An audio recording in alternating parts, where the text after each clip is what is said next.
My message is that we'll be watching you.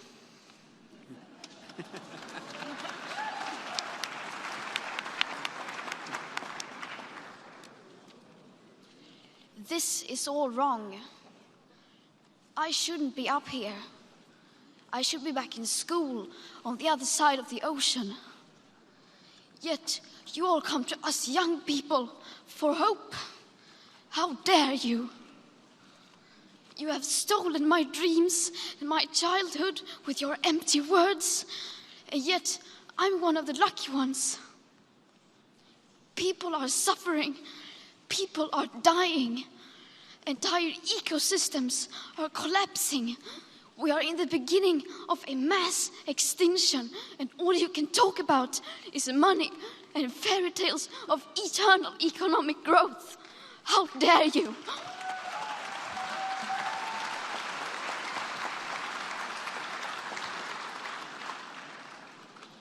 For more than 30 years, the science has been crystal clear.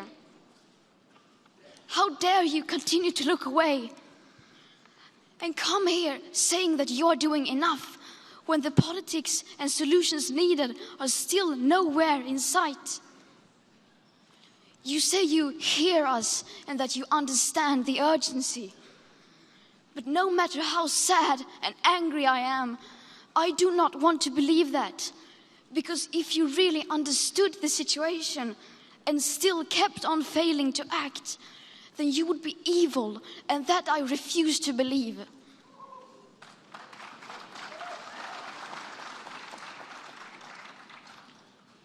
The popular idea of cutting our emissions in half in 10 years only gives us a 50% chance of staying below 1.5 degrees and the risk of setting off irreversible chain reactions beyond human control.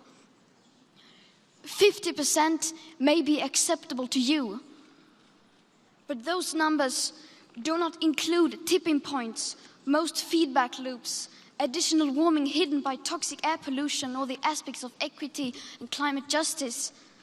They also rely on my generation sucking hundreds of billions of tons of your CO2 out of the air with technologies that barely exist. So a 50% risk is simply not acceptable to us, we who have to live with the consequences.